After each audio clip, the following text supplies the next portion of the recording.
खोटे दस्तऐवज, दुसरा सिटी सर्वे नंबर टाकून सो मालकीच्या ताब्यातील मालमत्ता हडप करण्याचा डाव, श्रीमती रेखा शहांची पत्रकार परिषदेतून माहिती।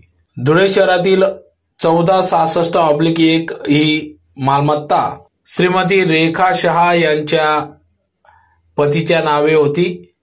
सदर मालमत्तेवर खोटे दस्तऐवज दाखल करून दुसरा सिटी सर्वे नंबर टाकत सो मालकीची जागा ताब्यातील मालमत्ता हडप करण्याचा डाव काही लँड माफिया हे करत असल्याचा आरोप या ठिकाणी पत्रकार परिषदेतून रेखा शहा यांनी माहिती दिली।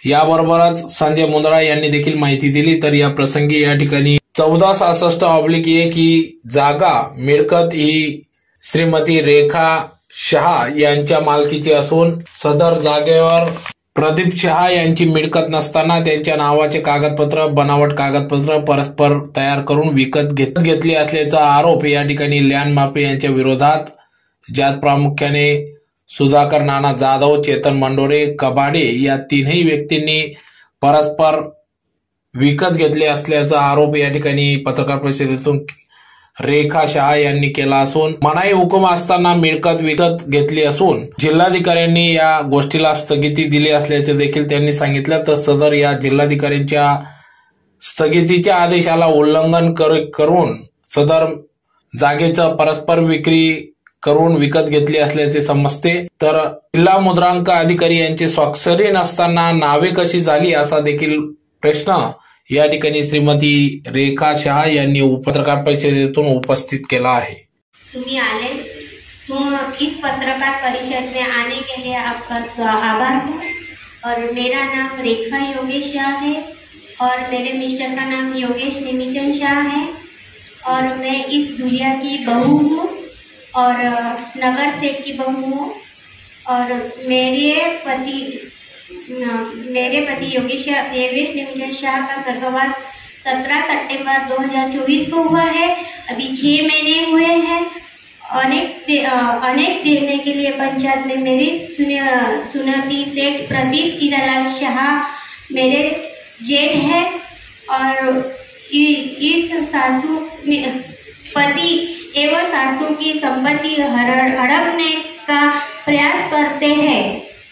प्रदीप हीरालाल शाह ने मेरे जो प्रॉपर्टी है वो प्रदीप हीरालाल शाह हड़पना चाह रहे हैं और इस आशय पर सूचना में मैंने आपको यहाँ पे बुलाया है और मैं ये चाहती हूँ मेरी इतनी आप मदद कर सकते हैं कि मेरे को न्याय दे सकते हैं जो मेरी प्रॉपर्टी ले रहे हैं। और इस कार्य में संजय मुंदडा द्वारा मेरे पति ने उनसे व्यवहार किया था और उसकी वजह से 2024 में उनका डेथ हो गया, इसलिए उन्होंने मेरे जेठ ने ज़्यादा ये किया हुआ है, इसलिए उन्होंने मेरा ज़्यादा फायदा उठाया हुआ है। और इसके आगे संजय मुंदडा भैया बता देंगे। माझा व्यवहार आहे, माझा सौदा यांच्या पतीबरोबर आहे। तर त्यांनी मला विनंती केली की तुम्ही आमच्यावर अन्याय झालाय। त्यांना जेव्हा कळलं तर त्यांनी फोन केला की आम्ही धुळ्याला येतोय, आम्हाला असं पोलीस केसही करायची आहे आणि लोकांना सांगायचंही की आमच्यावर अन्याय झाला। म्हणजे या विषयाशी तुमचा संबंध आहे? 8 वर्षापासून माझी सौदा पावती आहे आणि माझा खरेदी लवकरच होणार आहे। एवढा उशीर आहे, यांना हा व्यवहार इतक्या वर्ष काय झाला हे तुमचं उत्तर बरोबर आहे, प्रश्न बरोबर आहे। पण ह्या व्यवहारात 13 वर्षापासून लिटिगेशन चालू होतं। लिटिगेशन असं होतं की सौदा पावतीमध्ये आम्ही एवढ्या मोठ्या प्रोजेक्ट बनवायचा, तिथं धुळ्यासाठी शहरासाठी मॉल बनवायचा, या प्रोजेक्टसाठी या जागेची निवड झाली आणि तशी त्या पद्धतीने घेतली।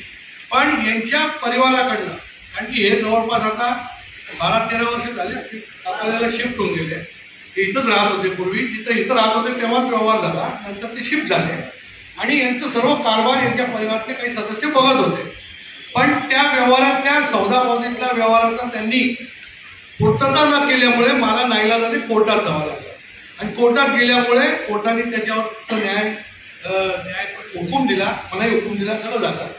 त्यानंतर 2 वर्षापासून आमचा व्यवहार फायनल झाला, कारण की त्यांच्या परिवाराचे सदस्य जे इथं बघत होते, मनोज शहा आणि सचिन कापडिया यांचं आणि त्यांचं काही जमलं नाही व्यवहाराचं. कारण की यांची प्रत्येक प्रॉपर्टी हे जेव्हा थोडे अजून लहान होते त्यांच्याजवळ हे म्हणजे पहिली ओळख अशी की धुळ्यातले नगरसेवक आहे, त्यांच्या आजोबांकडे 130 ते 120 प्रॉपर्टी होत्या. त्यांना नगरसेवक म्हणायचं आहे, आपण मोठी कंपनी म्हणतो, पण म्हणजे नगरसेवक यांची पदवी आहे. आणि प्रत्येक भावाला 1954 साली प्रत्येक भावाला 30-30 प्रॉपर्ट्या हिश्श्याला आल्या. आणि त्याच 1954च्या 24/9/54 त्यांनी अर्ज दिला. त्यापूर्वी पद्धत होती की तोंडी वाटणीने होऊन जायचं. त्याप्रमाणे 54ला अर्ज दिला आणि 29ला यांचा अर्ज मंजूर होऊन सर्व भावांचे त्यांना एकमेकांच्या मिळकती ज्या आल्या आहेत, एकमेकांच्या वाट्याला, त्या वाट्या सगळ्यांची नावं त्या दिवशी लागलेल्या आहेत. तर ही जी 1466 ही जी काही प्रॉपर्टीचा वाद आता उभा केला आहे, तो निव्वळ यांचे सासरे नेमीचंद मोतीलाल शाह यांच्याच हिश्श्याला आलेली होती. आणि 1954 साली ही मिळकत ताब्यात आल्यानंतर या मिळकतीला त्यांच्या उदरनिर्वाहासाठी त्यांना जशी जशी त्यांना मिळकत विकायची गरज वाटली त्यावेळेस त्यांनी ती विकली आहे. त्या कागदामध्ये तो उतारा आहे संपूर्ण प्रॉपर्टीचा. तर ते तुमच्या लक्षात येईल का जवळजवळ 99% सगळ्याच प्रॉपर्ट्या नेमीचंद शेठ यांनीच विकल्या. नेमीचंद शेठला राईट कुठून आले तर 1954ला ते भाऊबंदकीने सगळ्यांच्या प्रॉपर्ट्या डिस्ट्रीब्यूट केल्या, त्यामुळे ते आले आणि त्यांनी विकलं. त्याच्यानंतर जर ही प्रॉपर्टी पूर्ण नेमीचंद परिवाराची आहे तर या प्रॉपर्टीतल्या 1466 भाग 1 याच्यामधला जो भाग शिल्लक होता तो भाग यांच्या सासऱ्यांनी 1972 रोजी यांच्या मुलाच्या नावाने म्हणजे यांचे वडील आणि यांचे मिस्टर आणि यांची सासूबाई चंद्रावती नेमीचंद शाह आणि योगेश नेमीचंद शाह यांना त्यांनी पोट हिस्सा करून वेगळा, त्याला 36 नंबर वेगळा दिला. त्याला म्हणजे त्याचा नकाशा वेगळा आहे, त्याची एरिया सगळं व्यवस्थित असताना काही दिवसापासून 2.5 महिन्यापासून 3 महिन्यापासून धुळ्यात चर्चा होती की सुधाकर नाना जाधव, नंतर चेतन मंडोरे आणि अजून कोणी कबाडे हे लोक 2.5 महिन्यापासून हात धुवून मागे लागले होते की ही मिळकत कशी घ्यावी. त्याकरता जसं जसं यांना कळलं तसं अर्ज पाठ्यपुरावे केले गेले. या व्यवहारात जी बनावटगिरी झाली की तुम्हाला निदर्शनास आणून देण्यासाठी ती आलेली आहे. तुमच्या प्रत्येक प्रश्नांचं आपण व्यवस्थित उत्तर देऊ. आता त्याच्यामध्ये जो आपलं काय म्हणतात फेरफार असतो, ती फेरफार प्रदीप हिरालालने केली नोंदणी, त्याचे कागदपत्र आम्ही काढले. तेव्हा त्यांच्या लक्षात आलं की नगर भूपामन अधिकारी यांची स्वाक्षरी नसताना, लक्षात घ्या, नगर भूपामन अधिकारी यांची स्वाक्षरी नसताना ते मंजूर कसं झालं. एवढंच नाही तर जेव्हा त्यांनी की हे वारसाला आमची 4 नावं लावा तर स्वतःच्या सख्या मोठ्या बहिणीला त्याच्यात डावलून, म्हणजे त्यांच्या परिवाराने आता ऑब्जेक्शन घेतलंय, त्यांना डावलून त्यांचं वारसमध्ये नावच नाही, म्हणजे सक्सेशन सर्टिफिकेट मागवतात. त्याचं कारण तेच की वारस कोर्टाकडनं झाले पाहिजे. ते न दाखवता त्यांनी 4 नावं लावून घेतली. आणि हे आपले वडिलांचा मृत्यू झाल्यानंतर 1977ला त्यांच्या वडिलांचा मृत्यू झाल्यानंतर 35 वर्षानंतर त्यांनी अर्ज दिला. तोपर्यंत ही 1466 मिळकत ही संपूर्ण विक्री होऊन किंवा वाटून नाही. आता त्यांनी अशा उताराचा, म्हणजे तो उतारा सुद्धा तुम्हाला आपल्या हडप नाही सांगता येणार, पण प्रदीप हिरालाल शाह व त्यांच्या कुटुंबाने सदरील मिळकत त्यांची नसताना सुद्धा बनावट कागदपत्रांच्या साह्याने त्याची विक्री केली. ती विक्री केली आहे की जे राजकारणात मोठे लोक आहेत त्यांनी त्यांचा सगळा दबाव, त्यांचं जे काही आहे त्याचा वापर करून सदरील मिळकत ही त्यांनी विकत घेतली. त्याच्यात कोणी विकत घेतली तर 3 नाव तुम्हाला मी सांगितले आहे. त्या लोकांनी परवाच ती विकत, म्हणजे 31 तारखेला ईदची सुट्टी होती, रविवारचे सोमवारचा दिवस जरी असला तरी शासकीय सुट्टी होती, पण मुद्रांक कार्यालयाला सुट्टी नव्हती. त्याचा फायदा घेऊन त्या लोकांनी त्या दिवशी ती खरेदी आली. आता याच्यात गंमत अशी आहे की हा व्यवहार जेव्हा होणार असं कळलं चुकीच्या पद्धतीने, तर मग तुम्हाला एक एक कागद द्यायचा दिसेल. आता हा जो मी तुम्हाला पाठवला आहे, ज्या नोंदणी कार्यालय क्रमांक 2 मध्ये नोंदणी झाली तिथल्या मॅडमला अर्ज देण्यात आला. कारण की हे मला ते प्रत्येक वेळा येऊ शकत नव्हते आणि माझा त्यांचा व्यवहाराशी संबंध असल्यामुळे की तुम्ही द्या, तर मला ते सांगायचे तसा अर्ज मी देत होतो. तेव्हा त्या मॅडमांच्या पूर्ण निदर्शनात आणलं हे पत्र आहे, ते तुम्ही वाचा, तुमच्या लक्षात येईल की असं असं चालू आहे. कारण की ह्या जागेवर जी स्वस्तिक सिनेमा आहे याच्यात कोर्टाचा मनाई हुकूम आहे आणि तो जोपर्यंत निकाल लागत नाही तोपर्यंत आहे. असं असताना त्या मनाई हुकूम मध्ये क्लिअर कट लिहिलं आहे की सदर मिळकत ही स्वस्तिक टॉकीज व त्याच्या आजूबाजूचा परिसर.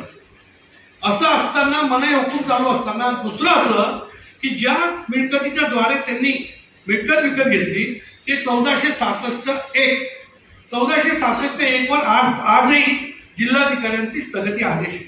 असं असताना या दोघं आदेशांचं उल्लंघन करून सदरील मिळकत विकण्यात आली. एवढंच नव्हे की सिटी सर्वेचा उतार्यामध्ये अजूनही ज्या वारसांची नावं लागली नाही त्या वारसांना उभं करून त्यांच्याही नावाने खरेदी करून दिली.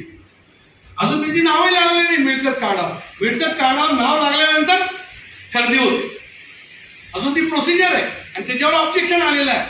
कारण की ज्या मुलाच्या आईचं नाव टाकलं नाही तो सचिन कापडिया, सचिन सुभाषचंद कापडिया, फ्रेंडशिप ट्रॅव्हल, तो त्यांचा बाचा, त्या बाचाने स्वतः तिथं ऑब्जेक्शन घेतलंय आणि यांनी पण ऑब्जेक्शन घेतलं आहे की या संपूर्ण मिळकतीला स्थगिती असताना जिल्हाधिकाऱ्यांची अजून सुरू असताना ही मिळकत विक्री व्यवहार झाला कसा. धुलिया शहर में 1466(4) और 1466(5) में मेरे पिताजी की प्रॉपर्टी है स्वस्तिक टॉकीज करके. वो टॉकीज में संजय मुंदड़ा जी से हमारा विचार हुआ है और उसमें हमने अभी बेचने का सेटलमेंट करके बेचने का निर्णय करा और उसमें अभी हमारी प्रॉपर्टी पे दूसरों ने अपना नाम चढ़ा के गैर कायदेशीर बेच डाले.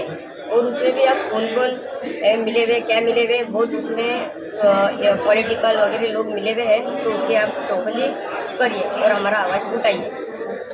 और प्रदीप हीरालाल शाह इनने खरीदी बेची है, उनका काका है, उनका कोई इसमें लेना ना देना है. फिर भी अपना नाम चढ़ाया गलत पेपर से और फिर बेचा.